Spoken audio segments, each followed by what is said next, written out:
before you really make up your mind what area you're going to put it in for higher return, you put it there in that safe zone, while you relax and think. Usually it's said that just be calm, relax, spend the next at least 6 months. Some people can't wait. But the longer it is, the more objective you become. And the more you can delve into different kinds of studies, knowledge, information, ask questions, and then you can now come to a balanced judgment on what steps to take. You never get it wrong when you find out, when you acquire more education concerning that particular investment. It's better to wait than to put it in the hands of someone and then it's gone. But I have a question concerning that. Right? So when it comes to savings, I understand, okay, you put the money away for rainy days. Some people say for emergency fund. Yeah. But the issue I have with that is, especially in this economy in Nigeria, I feel like everything now is an emergency. How do you differentiate what an emergency is? Because most times I find when I put savings somewhere, I'll still be the one that will go there and collect the money, either or fixed deposit. So how do you get that discipline? Is it in the, maybe your income? Maybe I've not risen to the point where I'm fluid with cash, where I can now differentiate, okay, this is like for rainy days and this is for spending.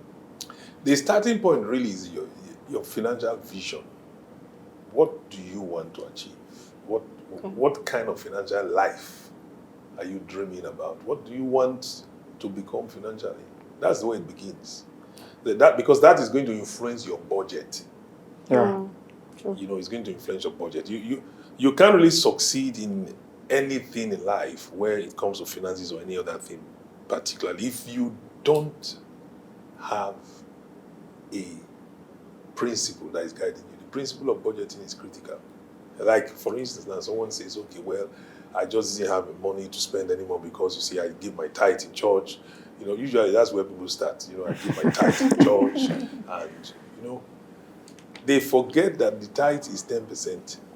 And they had 90% to themselves. Okay, let's say you do other givings in church, But if you give God even 20 or 30%, right, most people don't. But in fact, many people find it hard to give that 10%. And if they do give it, maybe once in a while, it's sporadic. And the reason that happens is because of a lack of the discipline of budgeting. So how do you determine? That's what you said, right? Is it what to prioritize? Yeah, what to prioritize as an emergency. The key for me is start with God. If you begin with God, then the wisdom to deal with all the others will flow. So you handle it with budgeting. Give God his own portion, first of all, right? And it's like saying, okay, this year I didn't earn so much, I'm not too sure what will happen, so I'm not going to pay my taxes. The government will come after you. That tax, you will pay it. And if you are not careful, you pay it with penalties. Yes. So when you budget, right, you must apportion a percentage of your income to every aspect of life, every demand that life throws at you. I remember when I was doing basic budgeting with my family, I put in there God's own 10%. I put there feeding. I put there housing. We were living in a rented house. So what did I do with the housing? This is how much we used to pay as rent. And I broke it down into 12 months. So our rent, let's say our rent at the time was, I don't remember what it was now. Let's say it's 150,000 at the time. Now I think it's even higher than rockets. Now, right? You just divide it by 12 because it's 12 months in a year. When you do that, you know how much life will demand from you for rent. You don't want to wait until the end of the year and find out that you don't have money for the next cycle of your rent. So you must be setting aside the volume per month in an account, and you won't touch it. So when you do that, you have your housing taken care of. That's what you do to every component. Like school fees. I had school fees. I had medicals. Then recreation. You're humans. You're going to go out with your children. They want ice cream. And when they are little ones. That's what I did then. And then you're going to maybe go out in a restaurant and do something with family. All of those things, vacation, recreation, you budget for it. It may not be huge, it may not be large, but it's a part of life. You put it down right there. Now, I noticed something that in apportioning that, I didn't go to areas that I knew there might be eventualities. For instance, I never touched our health money. But I noticed that we never needed to spend money on health, except maybe occasionally. So we didn't have hospital bills, we weren't buying medications. God was keeping us healthy. So at the end of the cycle, I will retain some little fraction for medicals and take the chunk of the medical and give a bit to God to appreciate Him for sustaining our health and helping us not to expend so much money. And then I'll take that and put it into another area. Usually there's an investment part of the budget. I push some into that. So that's how God was helping us in that area. And then even gifts. We had a portion for gifts. You know, you're going for a birthday party or you're going for a wedding.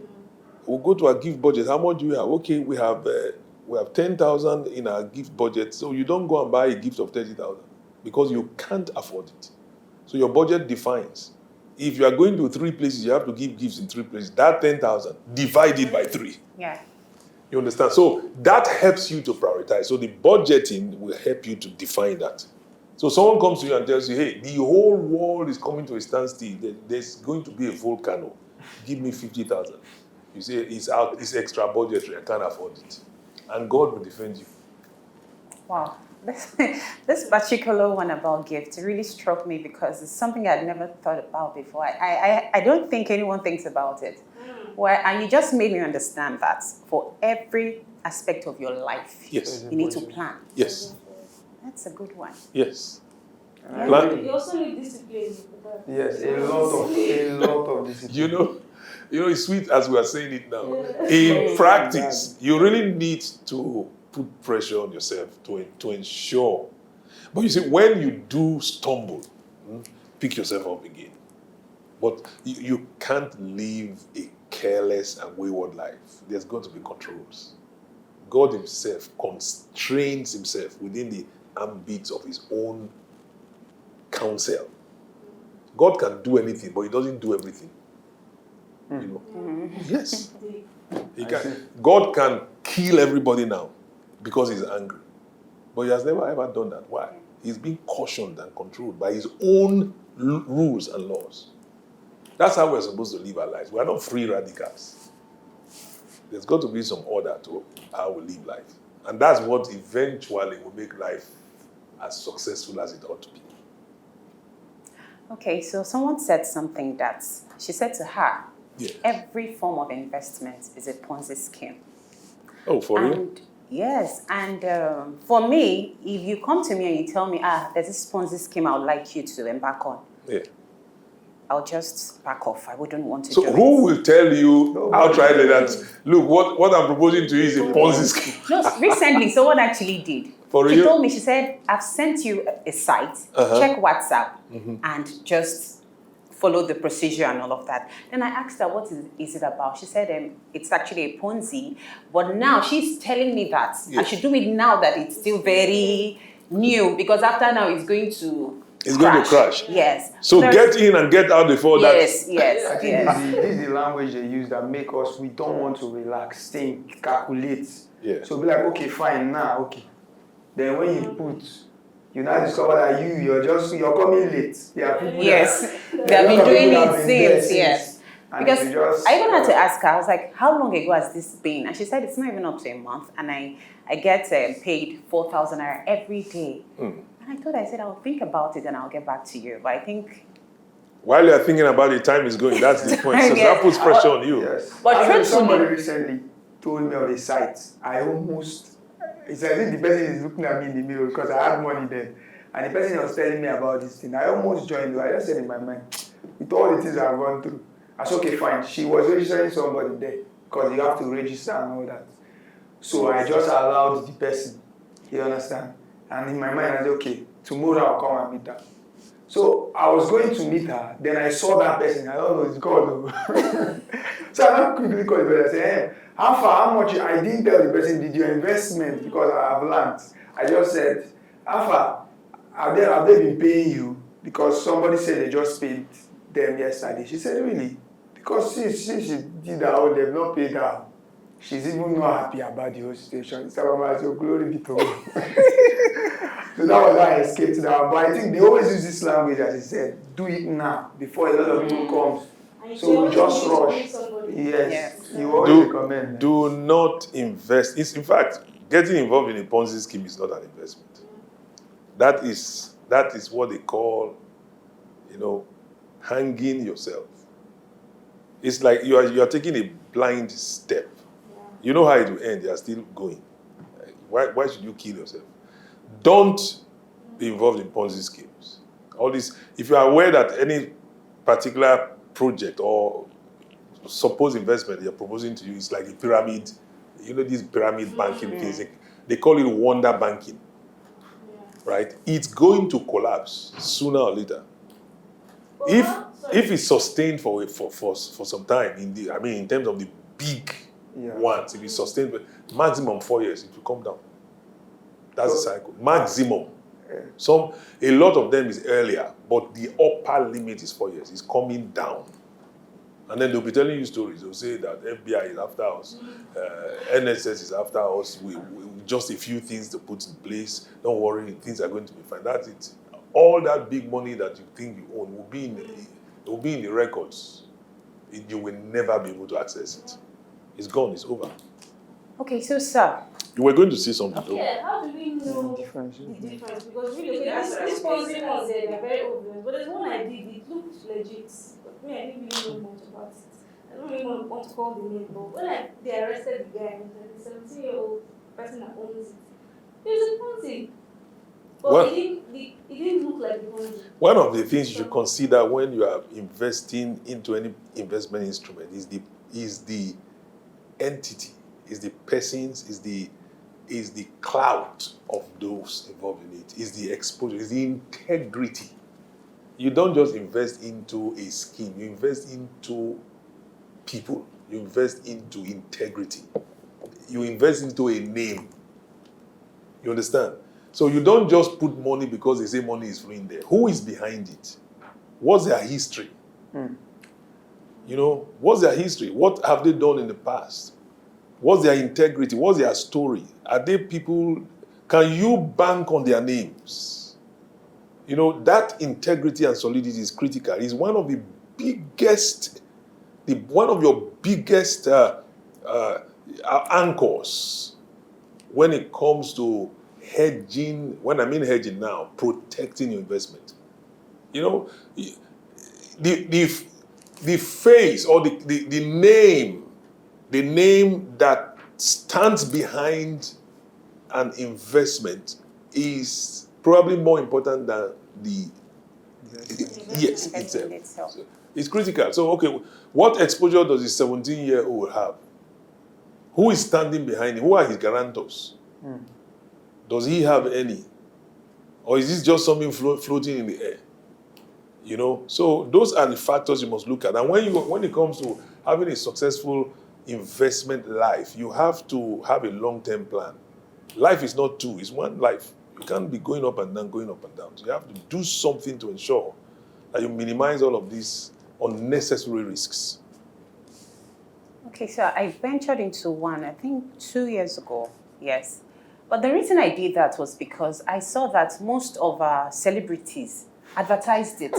So I was like, these are public figures and they wouldn't want to come out to scam you or something. So I did it. And after doing it, they blocked me till today. So I felt bad, like I trusted them because of the name. Sometimes, right, particularly those that are online, they will flash names, the names of celebrities and all of that. And that is not really the case. It's like, I ran into some adverts of what is considered to be some certain medications that will eliminate diabetes in 3 days, right? Key celebrities. Oprah Winfrey was talking on that video. Mel Gibson was talking on that video. All these key Dr. O's was talking on that video, and they were talking with so much, they were defending the product, but it wasn't them. It was an AI thing. Yeah, trying to read the lips.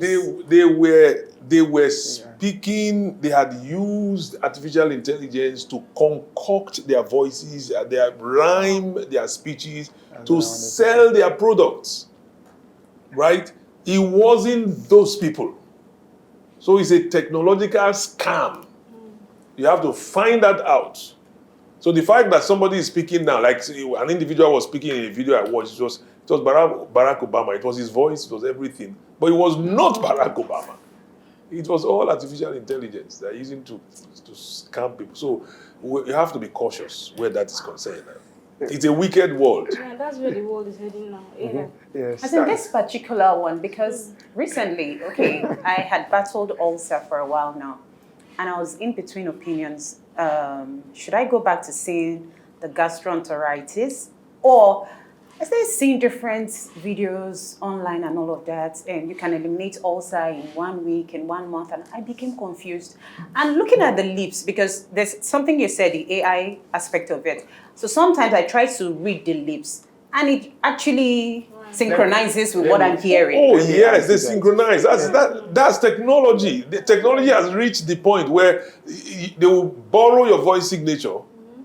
It's sounding like you, and then it will rhyme your mouth. It's exactly the way your mouth moves when you are talking. They import it in and then put it there. Everything is like you. Okay, but it's not you. As I said, sometimes you would see celebrities advertise. Most of them are not using it, remember. These are paid adverts. There are some times when you meet celebrities for them to promote, they'll just tell you how much you will pay. You meet their manager and all that. It is now that they are consciously understanding that they can be sued. Yeah. You understand? So most of them try to be careful enough, but there are some that don't really care. So they'll just promote, they'll look at your business like, okay, this person is not very known. You understand? So I don't think this person can sue me. You understand? They will take it, they will advertise. It's just when I'm promoting an event, maybe I go somewhere and I meet a popular celebrity, I say, just give a hype. And when they give that hype, I can now decide to influence that the way I want it. You understand? So most times, because those are celebrities saying it, though some of them are conscious, they'll tell you that why. They want you to explain more, but most of them, it depends on how it was done. So whether you see celebrities or not, it's not a guarantee. Yeah. Okay, so in conclusion, sir, I'd like you to tell us, people like me who are scared, to venture into investment again, what would be your last words to them? How can you encourage them to take that bold step? My encouragement would be, have a checklist that these are the factors that I'm going to juxtapose my desires with before I make the decision to make investments. What I mean is, a list. Point number 1, education. Am I educated enough about this particular? Point number 2, integrity. Whoever is selling it to me, what do I know about them? Do they have a history of truthfulness, of integrity? Have they done it before? When they did, or have they done something? What they didn't work. You understand? Do they have a history of being shady and being shifty? If you have people, look, a pussycat that ate fish 5 weeks ago, if you give that pussycat fish today, it will eat it. Because it's in its nature. Yeah. Yes. So we try to become blind to what is obvious. When it comes to investment, right, you must be as blunt as you can. You must be, I know we take risks, but your risk must be calculated. It must be calculated. So you get informed. So you juxtapose it with these factors. And then, and another point is, what I'm about to invest, can I afford to lose it? No. If it's not something you can afford to lose, and you invest it, you invest, and if it fails, the investment will kill you. You know, so don't make an investment that will wipe you out. You must always hedge your investment. Hedge, to hedge means to create a fence, a defense. You must always do that. You know, we're taking a training on some form of risk management and protection and all of that. And this was what the trainer kept saying. He kept saying, monkeys don't read, monkeys don't read, monkeys don't read. What he was simply saying is, study, acquire an education, know what you are venturing into. Don't behave like a monkey. If you put poison in a banana and give it to the monkey, he will eat it. It's when he is dying that he will realize that he's dying, because he didn't find out. It just appeared beautiful, and then it looked like something promising, and it went in there. So these are some factors that is not all there is, but these are some factors that must guide you. They must guide you. And then, if you have done investments in the past, in one form of investment or the other, and you failed, you must come to terms with the fact that the righteous may fall 7 times, but he has no right to remain falling. You have to rise. Job, I think it's Job chapter 14, where the Bible says there's hope for a tree when it is cut off, as long as there is a scent of water. You know, as long as there is scent of water, that tree will sprout again. What he's simply saying is, don't lose hope. What you didn't know yesterday, if you were studying and finding out, asking questions, you are going to have answers. And on the basis of those answers, you can take the next step in a more informed way and make your investment, progress in your life. You have to progress, and it will require risks, but calculated risk. But to say that, okay, I did it before, it didn't work, so I'm never going to do it again, that is a diabolical perspective to life. You can't live that kind of life. You must move on. You must move. You fail an exam today, right? Rewrite the exam. But before you rewrite it, go and study. You know, go and study. You can't say, well, because I failed it once, the next time I sit down for the exam, they're going to give me a pass. No, they don't give you a pass because you sat the exam. They give you a pass because this time you know what you didn't know. You have learned from your past failure. You know. So these are some of the things. Don't stop investment. I told you earlier on that I've done investments that, they were colossal losses. Millions. I'm telling you, I've done an investment, I lost. Do you ever do Ponzi? Never. Never. I don't do Ponzi. Except I'm not. If I know it's Ponzi, I won't do it. There are people that have come to church, and particularly when we're building this building, they came and said that, get your members, mobilize them. This building will be finished in less than 6 months. Gather the money they are giving into the project. In 3 weeks, we'll give you 400%, and the building is just going on. We'll give them towels, give them this souvenir, that souvenir, to encourage them. This is the doing of the Lord. It's marvelous in our eyes. I said, no. I said, this project is being funded by Philippians 4:19. That is what is funding this project, not this. The person that was advancing that scheme was a pastor. Yes, all over the news, everywhere. They're driving all over town with a convoy and 25 mobile policemen. They went into a banking hall and shut it down. So much money everywhere. Right?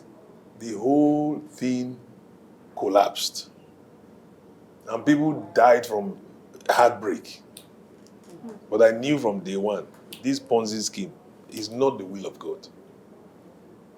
It's not God's will. I don't do it. Don't do Ponzi scheme.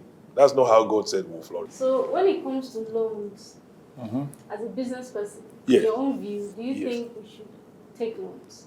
Because I'm so uncomfortable with the idea of loans. I don't know why. Maybe it's just who I am. But I always get told that businesses require loans, that even Dangote takes loans. But for me, I just feel, I don't know, maybe it's the Bible that says I would lend to nations, I won't borrow. The fact that I have to borrow, I just don't like the idea. So I want to know your view on it. You know the verse in Deuteronomy 28 that says, you shall be lenders and not borrowers. Isn't it? Yes, sir. Okay, so can I ask you a question? Yeah. So the people that you will lend to, does God hate them? Answer. No, definitely not. So why will God allow you to lend to them? He doesn't want you to borrow, but God wants them to borrow, and you will be the lender. There's hierarchy. Right? I don't know, that's just how I feel. I just feel taking loans, because even the Bible says the lender is a slave to the borrower is a slave to the lender. Mm-hmm. So if we're going by scripture, Yes. that means I shouldn't be borrowing. Okay, so that verse of scripture means that the borrower, right, he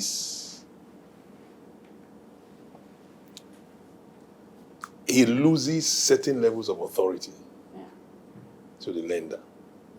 It's not everything. It's as it relates with that investment. But this is it, right? In financing, that you took money for a particular thing does not put you at a disadvantage.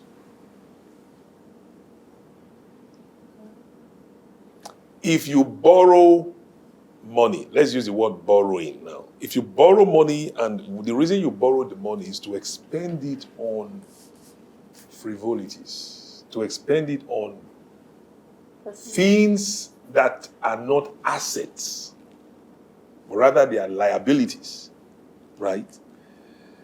You shouldn't have borrowed it. So this is where borrowing is an advantage. You borrow to fund assets. Okay. You borrow to fund projects that will generate income. And enough income to service what you borrowed. And better still, leave you with a margin of interest or profit.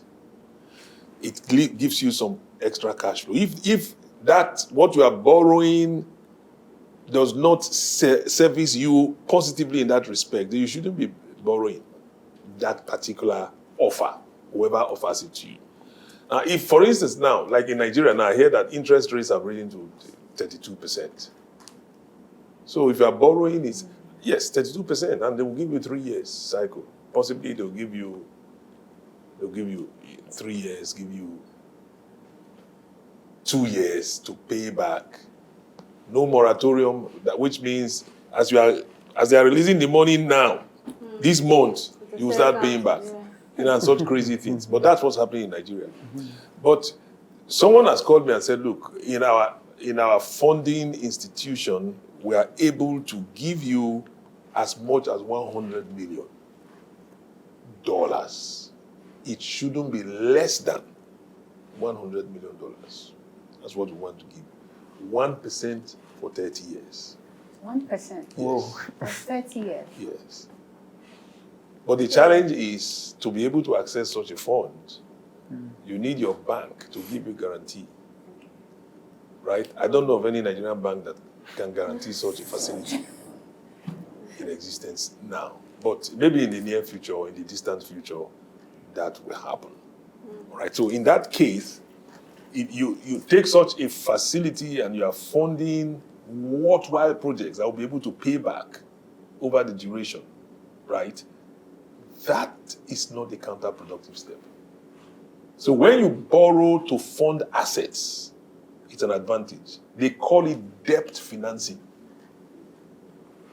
So you are using debt to finance a project. That's what they call that in financing. All right. So we must not be averse to the issue of borrowing. But when you understand how borrowing works, then you can take advantage of it. They call that leverage. You leverage it so that you will be able to take your business to the next level. Because your business needs liquidity. You need funding. If you don't have cash, you can't take it to the next level. You need it. Even when you are praying, you should be praying, God, give me liquidity so I can take this business to the next level. And so stuff like that. All right, thank you so much, sir, for stopping by. Yes, and I'd like to thank you, our viewers, for this episode. Thank you for staying with us, and we hope this is helpful. Of course, you heard the risk part of investment and, of course, the profit-making part of it. So whatever it is, just be educated on whatever it is you want to do. Know what it entails, the rudiments of everything. If you are not sure of it, please don't do it until you are sure of what you're going to do. And I wish you all the good luck.